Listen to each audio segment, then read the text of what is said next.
నమస్కారం అండి. సాంఖ్యకారికలు చదువుతున్నాం. ఇప్పుడు ఎక్కడి దాకా వచ్చాము? సృష్టి క్రమము గురించి చెప్పుకోబోతున్నాం. అంటే ముందు అసలు ఎక్కడ ప్రారంభం చేశాడు సాంఖ్యకారికలు అంటే కష్టాలు, దుఃఖము దగ్గర ప్రారంభం చేశాడు. దుఃఖాలు అన్నవి పూర్తిగా పోయేవి కావు. Number one statement. మరి పూర్తిగా పోవాలంటే ఏం చేయాలయ్యా అంటే సాంఖ్య జ్ఞానం కావాలి. అంటే వ్యక్త అవ్యక్త జ్ఞ అనేటటువంటి మూడు అంశాల జ్ఞానము కలిగితే కైవల్యము అన్నాడు. ఈ వ్యక్త ఈ వ్యక్తావ్యక్త జ్ఞ అనేటటువంటి జ్ఞానము కలగటము కైవల్యము అంటే వ్యక్తం అంటే ఏమిటి, అవ్యక్తం అంటే ఏమిటి, జ్ఞ అంటే ఏమిటి తెలియాలి. వ్యక్తాలు ఏమిటవుతున్నాయి, అవ్యక్తాలు ఏమిటవుతున్నాయి, జ్ఞ అంటే ఏమిటి చెప్పాడు. మరి వాడు లక్షణాలు చెప్పాలి కదా. కనుక అయ్యా కొన్ని పుట్టాయి, కొన్ని తాను పుట్టి వేరే దానికి హేతువైనాయి, కొన్ని దేనికి పుట్టవు పుట్టించవు, ఇట్లా ఏవో చెప్పాడు. ఇది అయిన తర్వాత ఇప్పుడు మన దగ్గర ఎన్ని హెడ్డింగులు వచ్చాయి? మూడు హెడ్డింగులు వచ్చాయి. ఏమిటవి? వ్యక్త, అవ్యక్త, జ్ఞ. జ్ఞా మన మన బొమ్మ ఉంది మనకి. మన బొమ్మను మనం మర్చిపోకూడదండి. మన బొమ్మని మనం మర్చిపోకూడదు. మన బొమ్మలో ఏముంది? పైన జ్ఞ ఉంది, దాని కింద ఒక గీత ఉంది, దాని కింద అవ్యక్తము వ్యక్తములు ఉన్నాయి. కనుక ఈ బ్రహ్మ ఏదైతే పురుషుడు ఉన్నాడో దానికి కింద గీత కింద మళ్ళీ రెండు రకాలైన ఐటమ్స్ ఉన్నాయి. ఏమిటా రెండు రకాలు? అవ్యక్తము వ్యక్తము. పైన ఏమన్నా జ్ఞ అనేటటువంటి అంశం ఉంది. కనుక ఈ వ్యక్తమునకు అవ్యక్తమని రెండెందుకు పెట్టారయ్యా అంటే ఏం లేదండి, వ్యక్తానికి అవ్యక్తానికి కొన్ని తేడాలు ఉన్నాయి మేస్టారు అన్నారు. బాగుందండి. మరి కింద ఉన్నాయి కదా, రెండు ఒకే చోట ఉన్నాయి కదా. అవును ఉన్నాయి. ఎందుకు ఉన్నాయి అంటే రెండిటికి కొన్ని సమానమైన లక్షణాలు కూడా ఉన్నాయి కాబట్టి అన్నాడు. కనుక తేడాలు ఉన్నాయంటే ఏమిటి తేడా ఉంది? వాడు ఎర్రగా ఉన్నాడు, వీడు నల్లగా ఉన్నాడు. వాడు పొడుగ్గా ఉన్నాడు, వీడు పొట్టిగా ఉన్నాడు. ఇలా అనలే. వాడు పొడుగ్గా ఉన్నాడు కనుక వీడు పొడుగ్గా లేడు. వాడు నల్లగా ఉన్నాడు కనుక వీడు నల్లగా లేడు అన్నాం. అయిపోయింది పెట్టేశాం. కదా. ఆ? పెట్టేశాం. పెట్టేసాం అంతే. పెట్టంగానే వాడు ఇలా రాస్తారా అని అనుకున్నాడు. సరే, ఈ పెట్టడంతో పని అయిపోయింది. ఇవేంటి? వ్యక్త అవ్యక్తాల డిఫరెన్సులు. మరి సమానం ఏమిటయ్యా అంటే ఇగో ఏబిసిడి అని చెప్పుకున్నాం. 5, 6, 9, 19, 250. ఈ ఆరిటికి పెట్టేస్తే గీత పైవాడైపోయాడు, పురుషుడైపోయాడు. పురుషుడు అయిపోయాడు. కనుక వీళ్ళ తేడాలు అయిపోయినాయి. అయిన తర్వాత ఇవంటే ఏమిటి అసలు? గుణాలు అన్నావు నువ్వు. వీడు త్రిగుణాత్మకము, వాడు అగుణుడు అన్నావు. అసలు గుణం అంటే ఏంటా? పోనీ ఒక గుణం అంటావా? మూడు గుణాలు చెప్పావు. కనుక గుణాల యొక్క లక్షణాలు చెప్పాడు. ఎంత సిస్టమేటిక్ గా చేస్తున్నాడో చూడండి. ఇది మనకి ఏదైనా ఇంట్లో చిన్న ఫంక్షన్ అయితే వంట ఏమన్నా పిలిచి ఆవిడ వండుకున్నాడు ముందేం చేస్తుంది? కూరలన్నీ సర్దుకుంటుంది. సర్దుకున్న తర్వాత ఏం చేస్తుంది? ఒక కూర చెక్కులు తీసేవాడు ఒకడు, తర్వాత ముక్కలు చేసి పక్కన పెట్టుకుంటుంది. ఇట్లా రకరకాల సిస్టమేటిక్ గా పెట్టుకుంటుంది. ఇదే మనం చేస్తున్నాం. ఏమండి? చక్కగా ఇప్పుడు ముక్కలు పోగేసి పెట్టాం. మనకు వీడికి వాడికి లక్షణాలు ఏంటి? సరేనయ్యా, బానే ఉంది, నువ్వు చెప్పావు. మరి ప్రూఫ్ ఎట్లా నువ్వు చెప్పిన దానికి? అందుకని మూడు ప్రమాణాలు చెప్పాడు. ప్రమాణం ఎందుకు ఉండాలి అంటే నువ్వు ఏది తెలుసుకోవాలో అది తెలుసుకోవటానికి ప్రూఫ్ కావాలి కాబట్టి ప్రమాణం అవసరము. నువ్వెవడివి? ప్రమాత, తెలుసుకునేవాడు. దేంతో తెలుసుకుంటున్నావు? ప్రమాణంతో తెలుసుకుంటున్నావు. ఏం తెలుసుకుంటున్నావు అయ్యా? ప్రమేయం. తెలుసుకోదగినది ప్రమేయము, తెలుసుకునే విధానము ప్రమాణము, తెలుసుకునేవాడు ప్రమాత. ఇలా వచ్చిన తర్వాత ఇప్పుడు ఏమైనాయి? అవ్యక్తము యొక్క లక్షణాల వరకు తెలిసిపోయినాయి. వ్యక్తం కానీ వ్యక్తానికి ఉన్న గుణాలు వగైరా తెలిసిపోయినాయి. ఇవన్నీ బాగానే ఉన్నాయి. సృష్టి ఏది? ఎక్కడుంది సృష్టి? ఎట్లా వచ్చింది అంటే వీటి యొక్క ఇంబ్యాలెన్స్ వల్ల వచ్చింది అన్నాం. ఎలా పుట్టిందయ్యా సృష్టి? ఏమండి, మీరు చెప్పిన 25 ఉన్నాయి కదా, ఆ 25లో పురుషుడిని పక్కకు పెట్టండి కాసేపు. మూల ప్రకృతి ఉంది, అందులో జరిగిన గుణభేదాల వల్ల మన గుణభేదాలు అంటే మరి ఏది ఎక్కువ ఉందంటావు అనో ప్రశ్న. సత్వగుణ ప్రధానం అయితే దేవగణాలు పుట్టాయి అంటాము, రజోగుణ ప్రధానం అయితే మానవ గుణాలు పుట్టాయి అంటాము, తమోగుణ ప్రధానం అయితే పశుపక్షాదులు పుట్టాయి అంటాం. ఓహో, ఓకే, సరే, పక్కకి పెట్టదు కూడా. ఇప్పుడు చెప్పు నాకు, ఎవరెవరు ఎలా ఎలా పుట్టారు అంటే, ముందు మహత్తు నుంచి ఇది పుట్టింది, దీని నుంచి ఇది పుట్టింది అని మన టేబుల్, మళ్ళీ ఆ బొమ్మే, ఆ ఒక్క బొమ్మతో సినిమా అంతా అయిపోతుంది. అయిపోయింది. ఇవి బాగానే ఉన్నాయి కానీ బుద్ధి అన్నాం అంటే, బుద్ధి అంటే ఏమిటి అసలు? అది ఏం చేస్తుంది? బుద్ధి తర్వాత ఏముంది? అహంకారం. అహంకారం అంటే ఏమిటి? దాని లక్షణం ఏమిటి? దాని తర్వాత మళ్ళీ ఇవి జ్ఞానేంద్రియాలు ఏం చేస్తాయి, కర్మేంద్రియాలు ఏం చేస్తాయి, తన్మాత్రలు ఏం చేస్తాయి, మనసు ఏం చేస్తుంది, దాని తర్వాత పంచభూతాలు ఏం చేస్తాయి. ఇవి తెలుసుకుంటే సృష్టి క్రమము, వాటి లక్షణాలు, వాటి ధర్మాలు మనకి తెలుస్తాయి అని ఇప్పుడు మనం 23వ కారికలోకి ప్రవేశిస్తున్నాం. దాని పేరు బుద్ధి యొక్క లక్షణములు, ధర్మాలు. ఓకేనండి? ఓకేనా కాదా? నమస్కారం అండి. అవునండి. నమస్కారం. మళ్ళీ ఎవరు మధ్యలో నమస్కారం అంటే ఇప్పుడు ఎవరు వచ్చారు? సూర్యనారాయణమూర్తి అండి, Venkata Suryanarayanamurthy. Right right right. Sir, పాత పాఠంలోనే ఏమనుకోకపోతే ఒక ప్రశ్న వేస్తున్నారు సార్. వెయ్యండి. వ్యక్తము అంటే పాత పాఠంలో వ్యక్తముల సమాన ధర్మములు, విరుద్ధ ధర్మాలు అని చెప్పారండి. అంటే నేను పాఠంలో కాకుండా మామూలుగా అడుగుతున్నాను సార్. వ్యక్తముకి ఆపోజిట్, వ్యతిరేక పదమే కదండి అవ్యక్తము. అలా ఉన్నప్పుడు ఇప్పుడు నేను చెప్తాను, కరెక్ట్ గా చెప్పండి సార్. ముందు అనంటే తర్వాత సంగతి తెలుస్తుంది. మంచి వచ్చాడో తర్వాత చూద్దాం. అలాగే సార్. తల్లి కడుపులో శిశువు ఉంటే శిశువు అవ్యక్తం అంటాను, తల్లి ఏమో వ్యక్తము అంటాను.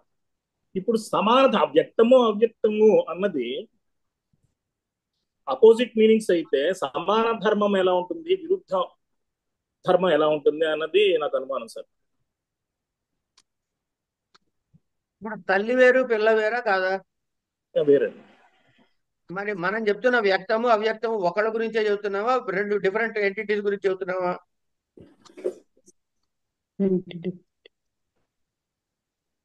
రెండింటి గురించి చెప్తున్నామండి. ఒకే జీవిలో ఉండే విషయాల గురించి చెబుతున్నావా, రెండు వివిధ జీవుల గురించి? ఒకే విషయం, ఒకే జీవిలో విషయాలు చెప్తున్నాం. మీరు అడిగిన ప్రశ్నలో ఎన్ని జీవులు ఉన్నాయి? తల్లి జీవి, పిల్ల జీవి ఉంది. అవునండి. కనుక ప్రశ్నలో కరెక్టా, ప్రశ్న తప్ప?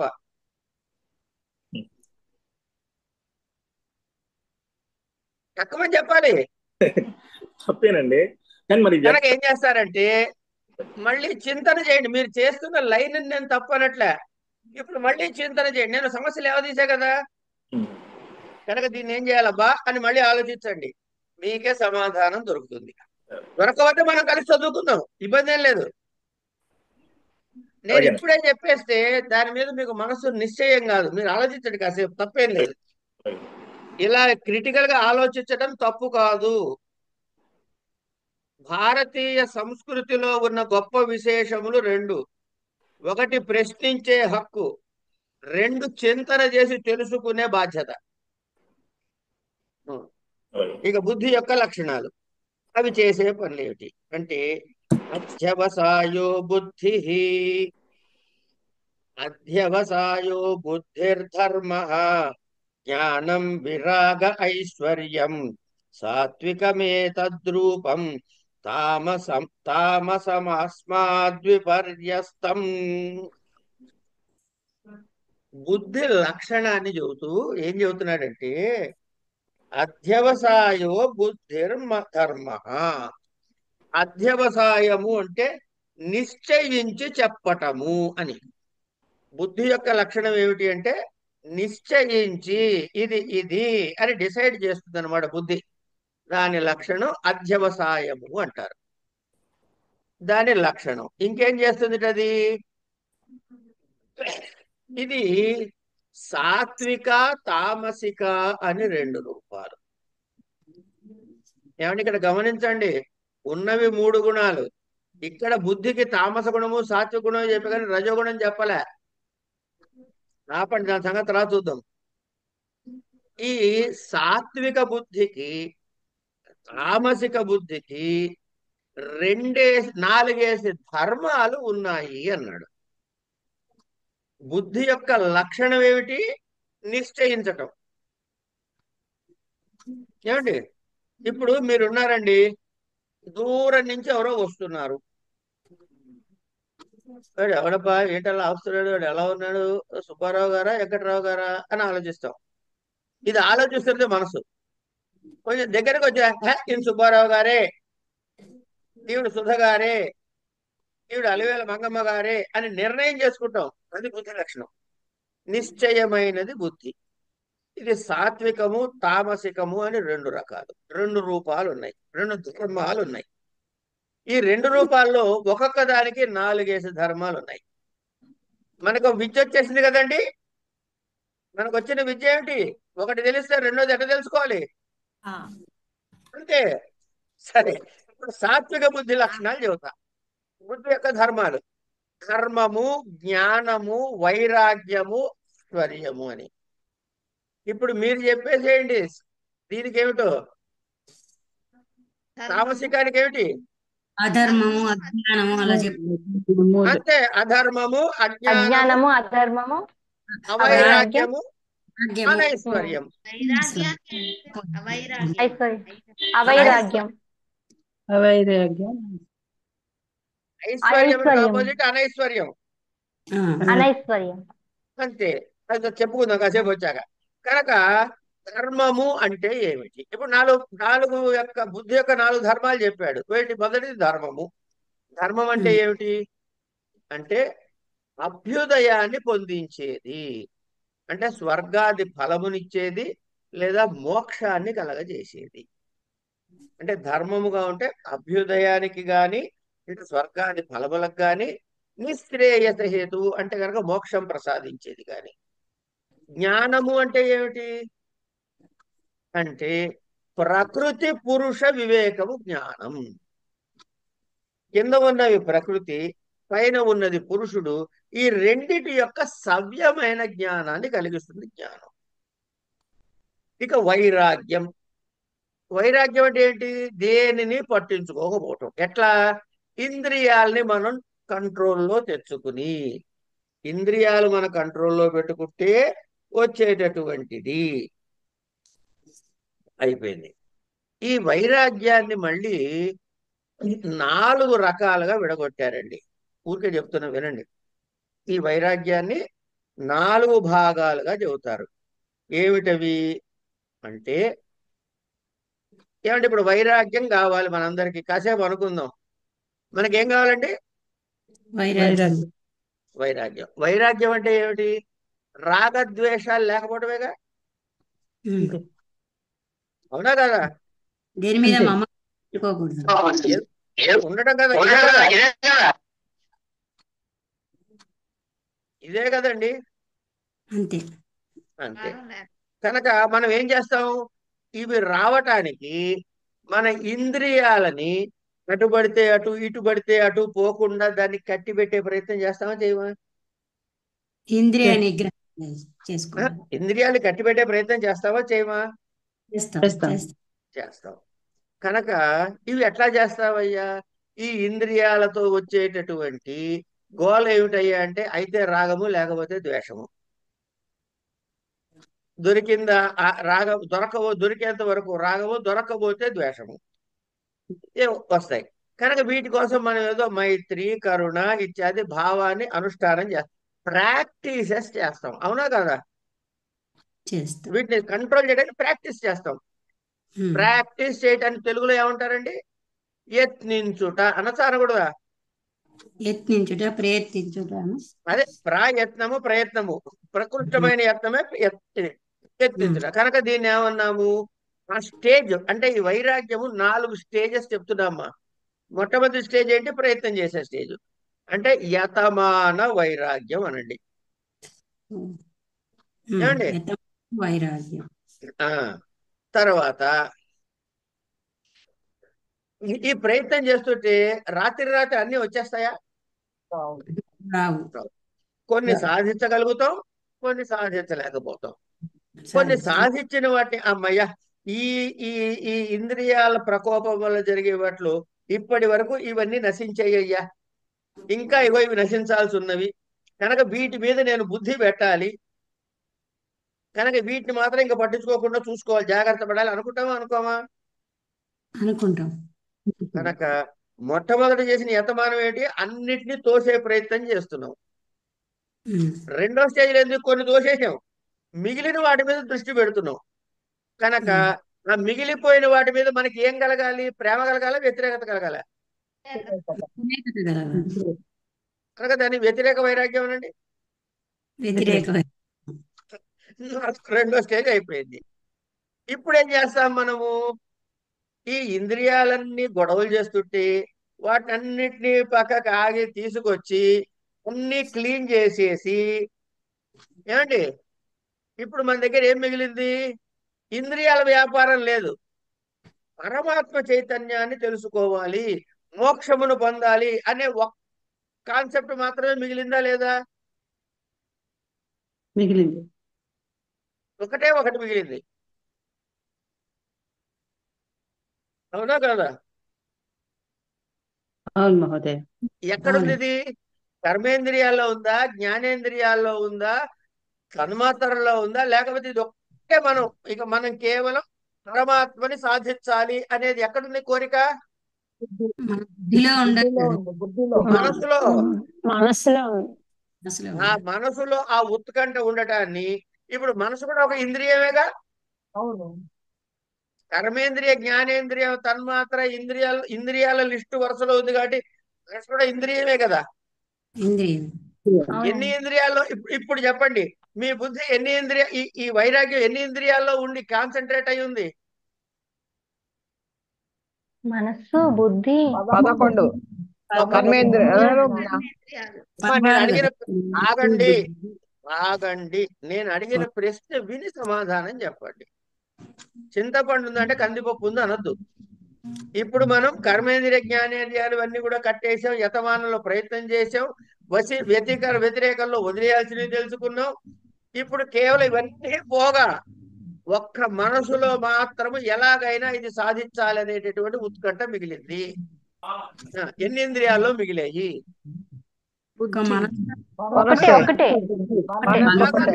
చెప్పా, మనసు ఒక్కటే మిగిలిందని అంటున్నా. ఎన్ని ఇంద్రియాల్లో మిగిలింది?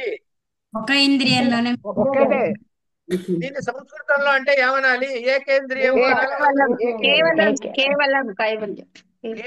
ఏకేంద్రియములో వైరాగ్యం ఉందా లేదా? ఏకేంద్రియం. మనసు ఏకేంద్రియం. ఏకేంద్రియం కదమ్మా. ఏకేంద్రియం. ఏకేంద్రియం. సో మొదటి ఏమిటి? మొదటి వైరాగ్యానికి ఏం స్టెప్ కి ఏం పేరు పెట్టుకున్నావు? యతమాన వైరాగ్యం. రెండో స్టెప్ కి ఏం పేరు పెట్టుకున్నావు? వ్యతిరేక వైరాగ్యం. మూడో స్టెప్ కి ఏం పేరు పెట్టుకున్నావు? ఏకేంద్రియ వైరాగ్యం. ఇది అయిపోయిన తర్వాత ఇవి ఇప్పుడు ఏ స్టేజ్కి వచ్చాము మనము? లౌకిక విషయాలు గాని, స్వర్గాది పారలౌకిక విషయాల మీద గాని అది ప్రాప్తించిందా? సంతోషం. ప్రాప్తించలేదా? సంతోషం. కనుక ఏమి ప్రాప్తించినప్పటికీ కూడా వాటిని మనం ఏం చేస్తాం? మోక్షం కావాలనుకున్నాడు ఉపేక్షిస్తాడు. ఇప్పుడు డబ్బు సంపాదించాలి, ఇల్లు కట్టుకోవాలి, పిల్లలు పెంచాలి, పెళ్లి చెయ్యాలి, ఇవన్నీ లౌకిక సుఖాలు. యజ్ఞం చెయ్యాలి, స్వర్గాన్ని పొందాలి, ఆ సుఖాలు అనుభవించాలి, ఇవన్నీ పారలౌకిక సుఖాలు. వైరాగ్యంలో సుఖాలు ఎక్కడ అపేక్షిస్తారు మీరు? కనుక లౌకిక సుఖాలని వదిలేస్తారు, లౌకిక విషయాలని పట్టించుకోరు. ఇప్పుడు స్వర్గాది పారలౌకిక విషయాన్ని పట్టించుకుంటున్నావా? పట్టించుకోము. కనుక ఏవి వచ్చినా రాకపోయినా వాటిని మనం పట్టించుకుంటావా? లేదు. పట్టించుకో. అంచేత ఈ మనసును కూడా మనం వశీకరణ చేసేసుకున్నావా? వశీకరణ వైరాగ్యము 4వ స్టెప్. ఓకే. వైరాగ్యం ఎన్ని స్టెప్పులమ్మా? 4 అండి. సరే. వ్యతిరేక, ఏకేంద్రియ, వశీకరణ. ఇక మీరు మర్చిపోమన్నా ఈ 4 స్టెప్పులు మర్చిపోరు. అంతే కదా. ఒక స్టెప్ బై స్టెప్ దీని తర్వాత ఏమిటి అని తెలుసుకుంటే కన్ఫ్యూజన్ ఎక్కడ వస్తుంది? ముందు ప్రయత్నము, యతమానము చేశాము, కొన్ని సాధించాము, కొన్ని సాధించలేదు, దాని మీద ఫోకస్ పెట్టి దాన్ని పట్టించుకోకుండా వదిలేయాలి. వ్యతిరేకము, ఇవన్నీ పోయిన తర్వాత మిగిలిన పెరిగిన మనసులో మాత్రం ఉత్కంఠ మిగిలిపోయిందయ్యా.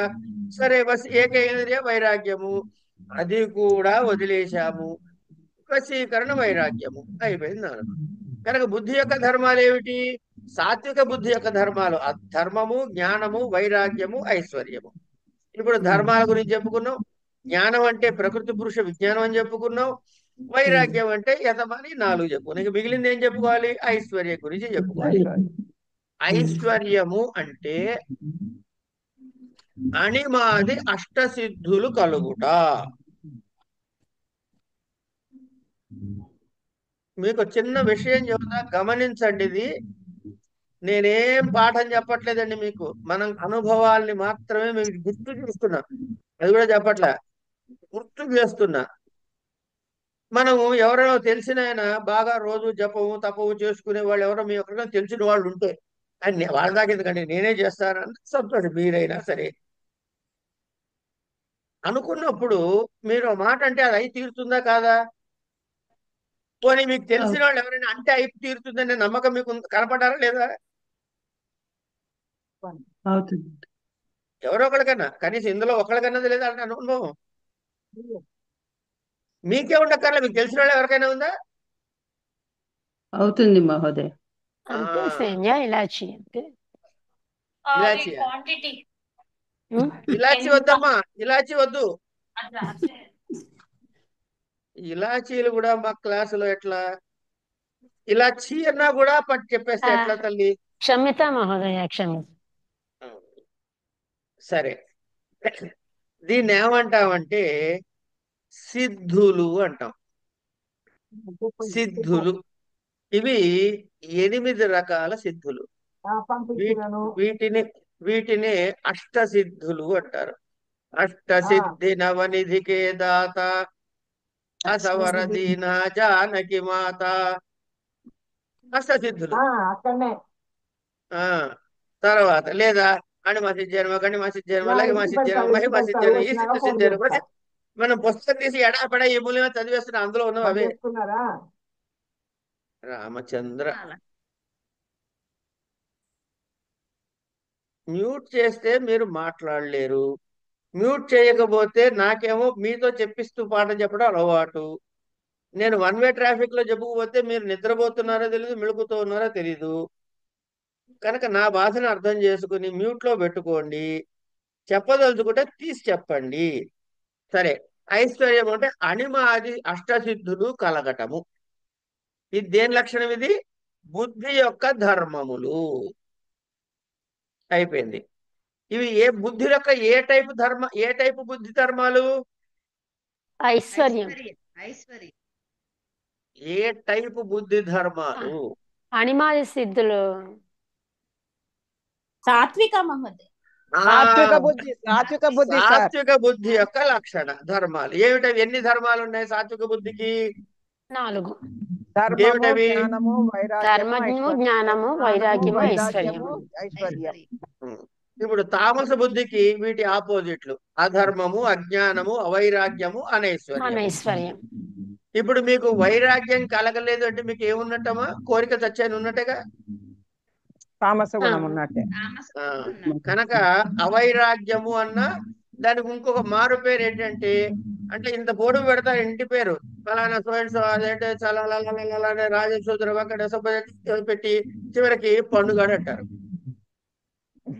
వాడి పేరు పండుగాడే ఫైనల్. ఇవన్నీ చెప్పరు, నేనేమైనా ఆ పేరు చెబుతున్నా. అవైరాగ్యానికి ఇంకో పేరు రాగము. ఏమండి? ఇవన్నీ ఏమిటి అంటే అంటే అధర్మము అంటే కనుక స్వర్గాది వాటికి ప్రయత్నము చేయకపో, పైన రాసిన వాటికే చేయకపోవుట, చింతకపోవుట. ఏమండి? అనైశ్వర్యము, హనుమాది అష్టసిద్ధులు రాకపోవుట. తేలిగ్గా ఉందా లేదా? అంతే కదా సార్. అంతే కదా సార్. చూసారా, మీకే తెలిసిపోయింది. ఇక మిగిలిపోయింది రాజసము. రాజసం ఏమిటి అంటే ఇది క్రియాశీలమైనది, అంటే యాక్టివిటీ బేస్డ్. కనుక తామస బుద్ధితో ఆపరేట్ చేసే యాక్టివిటీస్ లోను సాత్విక బుద్ధితో ఆపరేట్ చేసే ధర్మాల్లోనూ ఈ రాజస బుద్ధి రెండిట్లోనూ శారద గారు అంతర్లీనంగా ఉంటుంది. శారద గారి దగ్గర నుంచి డిస్టర్బెన్స్ వస్తుందండి. Doctor K Sharada. అలాగే సార్.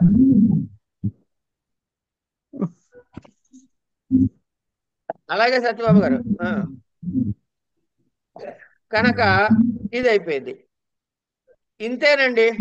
ఇలా బుద్ధి లక్షణాలు తెలిస్తే ఇప్పుడు మీకు బుద్ధి లక్షణాలు ఏమేమి తెలిసాయి అంటే ఏవో తెలిసాయి. బుద్ధి ఎన్ని రకాలుగా విడగొట్టాము? 2 రకాలుగా. ఏమిటవి? సాత్వికము, సాత్విక తామస. తామసిక. సాత్విక తామస. ఈ రెండు అర్థమైన తర్వాత మీరు దేని గురించి ప్రయత్నం చేస్తారమ్మా? మోక్షం గురించి. వైరాగ్యం. ఏ టైప్ ఆఫ్ బుద్ధి? సాత్వికం కోసం. సాత్విక. కనుక ఈ జ్ఞానము కలిగితే బుద్ధి యొక్క లక్షణము ధర్మాలు తెలిస్తే మనం ఏం ప్రయత్నం చేస్తాం? సాత్వికమైన బుద్ధి వైపుకు మరలిచ్చే ప్రయత్నాన్ని చేస్తాము. అయిపోయిన తర్వాత 24, 25 కారికలు. 24, 25 కారికలు ఏమిటంటున్నాయి? అహంకార లక్షణాన్ని చెబుతున్నాయి. ఎందుకు? బుద్ధి నుంచి అహంకారం పుట్టింది కాబట్టి దాని లక్షణాలు చెబుతున్నాడు. అభిమానో హ్యహంకార తస్మాత్ ద్వివిధ ప్రవర్తతే సర్గః ఏకాదశకశ్చ గణస్తన్మాత్రః పంచకశ్చైవ.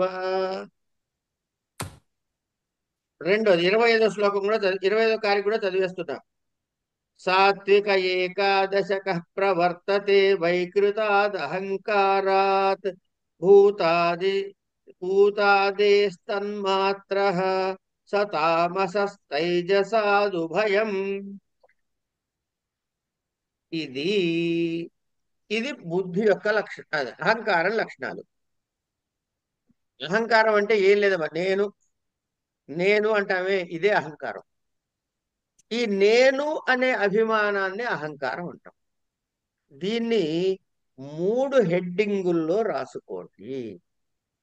ఏమిటవి? వైకృతము, భూతాది, తైజసము అని.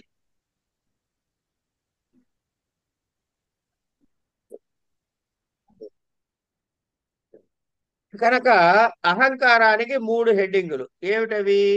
3 రకాల అహంకారాలు ఉంటాయి మనకి. ఒకటి వైకృతము, వైకృతాహంకారము.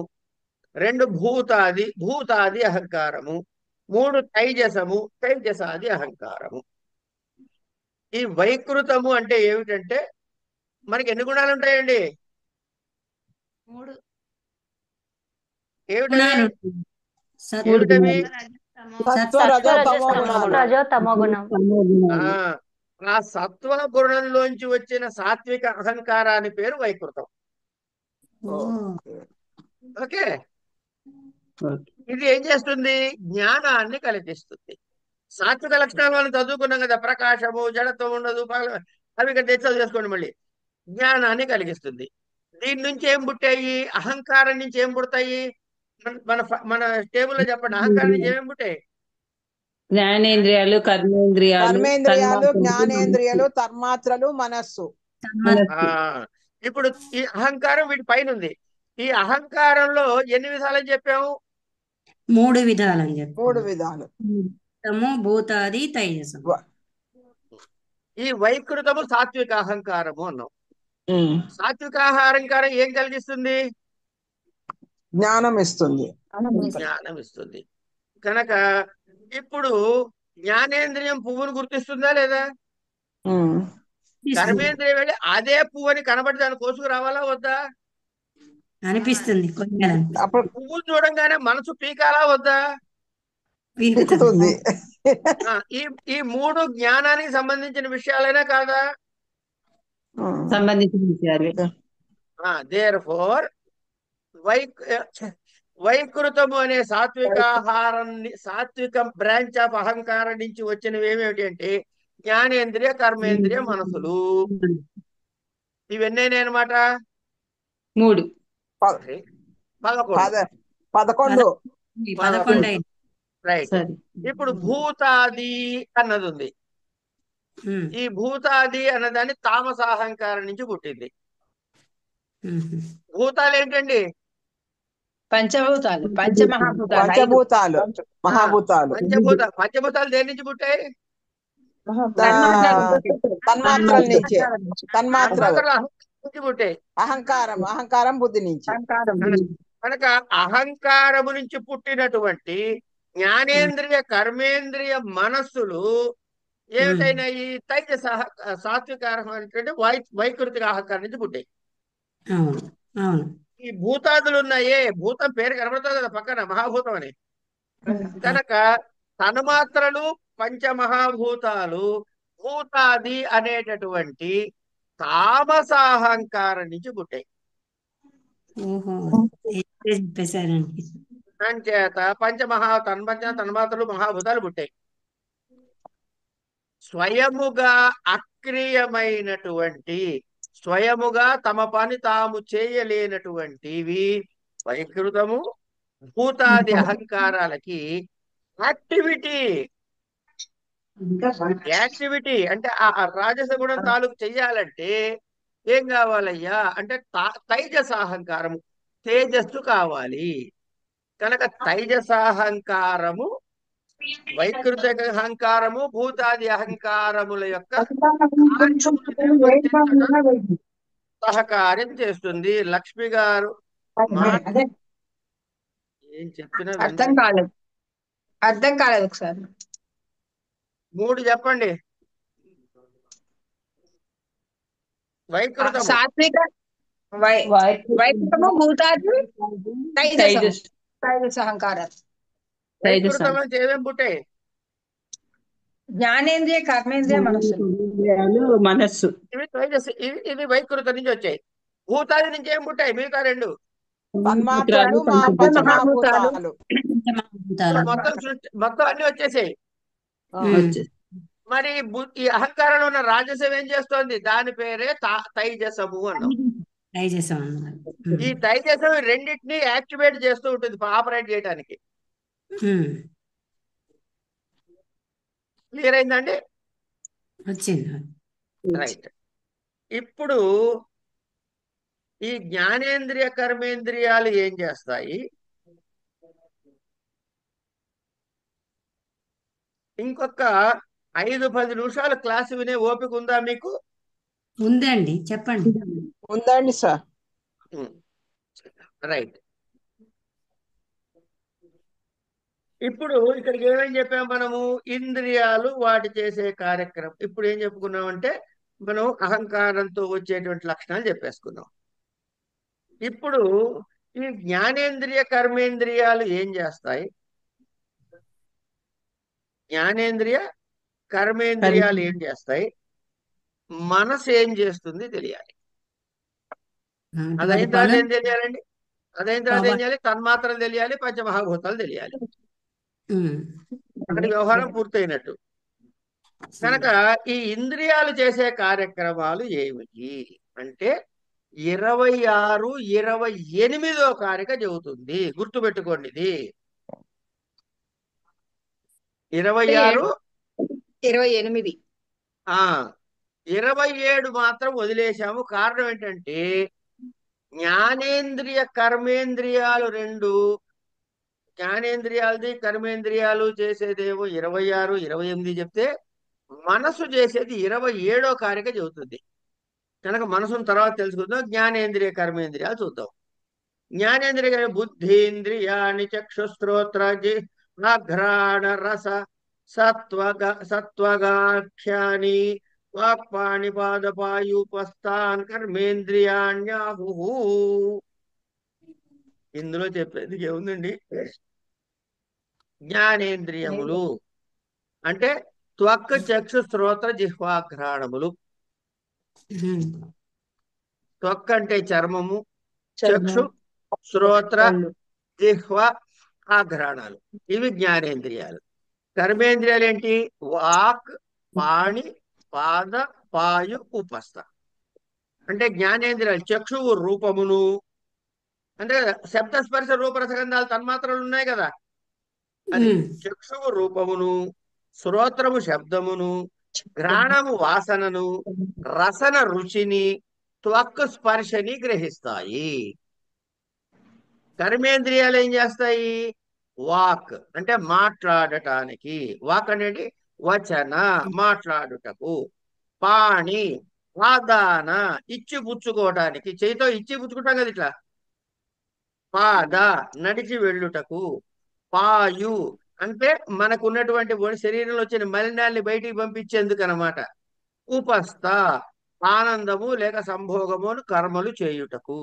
ఇవి జ్ఞానేంద్రియ కర్మేంద్రియాల వరకు. అంటే జ్ఞానేంద్రియాలు ఏం చేస్తాయి? కేవలం ఆలోచన వరకే చేస్తాయి. 28వ కారిక చూడండి ఒకసారి. రూపాదిషు పంచానాం ఆలోచన మాత్రమిష్యతే వృత్తి వచనాదాన విహరణోత్సర్గానందాశ్చ పంచానాం అన్నాడు. కనుక ఈ జ్ఞానేంద్రియాలు ఏమన్నాయి? వీటిని చేస్తాయి.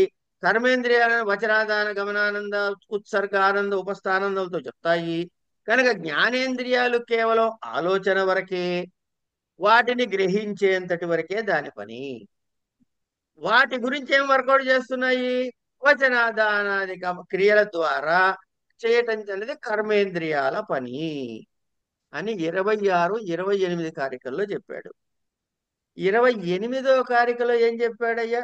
27వ కారికలో ఏం చెప్పాడయ్యా అంటే ఈ మనసు అన్నది ఉభయేంద్రియము అన్నాడు. ఎందుకు అంటే అంతఃకరణ చతుష్టయం బయటకు కనబడదు మనకి, కనుక లోపల ఉంటుంది. దీన్ని బయట చూసే ఆపరేట్ చేస్తుంది. ఈ జ్ఞానేంద్రియ కర్మేంద్రియాలు వరుసలో ఉంది కాబట్టి బాహ్యేంద్రియం అని కూడా అంటారు. కనుక ఉభయేంద్రియము అంటే మనస్సు. ఇదేమిటి? ఉభయాత్మకమత్ర మన సంకల్పకమిమం ఇమం ఇంద్రియం చ సాధర్మ్యాత్ గుణ పరిణామ విశేషాన్నానాత్వం బాహ్య భేదాశ్చ. ఈ మనసు ఏమిట? అహంకారము నుండి జ్ఞానము కర్మేంద్రియాలతో కలిసి ఉత్పన్నం అయ్యింది కాబట్టి దీనికి ఇంద్రియత్వము అన్నాం. జ్ఞాన ఇంద్రియ, కర్మ ఇంద్రియ, కనుక మనసు ఇంద్రియ అన్నాం. ఇది అంతరేంద్రియము లోపల ఉండేది, బాహ్యేంద్రియము బయటికి కూడా కనపడుతుంది. లోపల ఏం చేస్తుంది?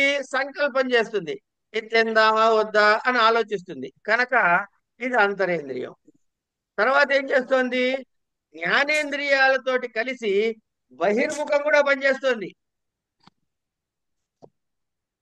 ఇప్పుడు మీరు ఎక్కడో ధ్యానం చేస్తూ ఎక్కడో ఆలోచిస్తూ టీవీ చూస్తున్నారు అనుకోండి అమ్మా, మీ మనసుకి మీ ఇంట్లో వాళ్ళు వచ్చినట్టు కనపడతారా?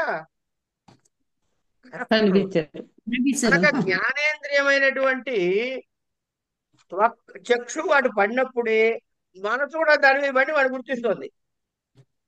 కనుక లోపల ఉండి సంకల్పం చేస్తోంది కాబట్టి అంతరింద్రియం అన్నాము.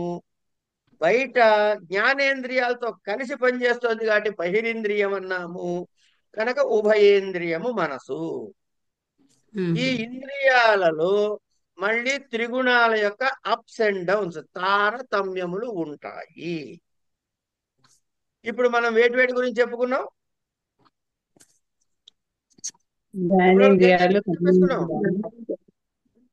ఇంద్రియాల యొక్క కార్యాల గురించి చెప్పుకున్నాం. జ్ఞానేంద్రియాలు కర్మేంద్రియాలు మనసు. రైట్.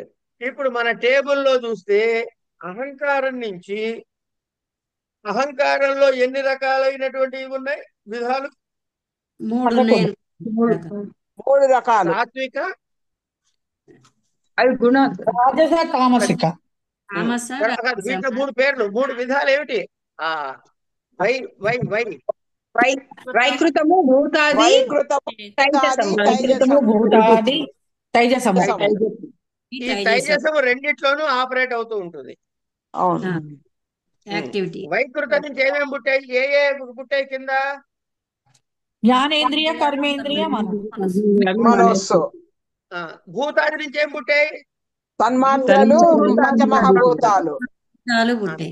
అంతే. ఇప్పుడు పైన ఉన్నవేమిటి? వీటి పైన భూతాదులు పైన ఉన్నవి, వీటి పైన ఏమున్నాయి? బుద్ధి, అహంకారము. బుద్ధి అహంకారం. ఇటు మనసు, ఈ మనసుని లోపల దానిలో కూడా కలిపాక కలిపాం. అవును, అంతరేంద్రియంలో కూడా అంచేత ఈ మూడిటికి కలిపి ఒక పేరు పెట్టుకుందామా? వేటి మూడిటికి? బుద్ధి, బుద్ధి, అహంకారము, మనస్సు. ఈ మూడిటికి కలిపి ఒక పేరు పెడితే ఏమంటారంటే అంతఃకరణము అంటారు. అంతఃకరణం అంటే ఏమిటనమాట? మనస్సు, అహంకారము, బుద్ధి.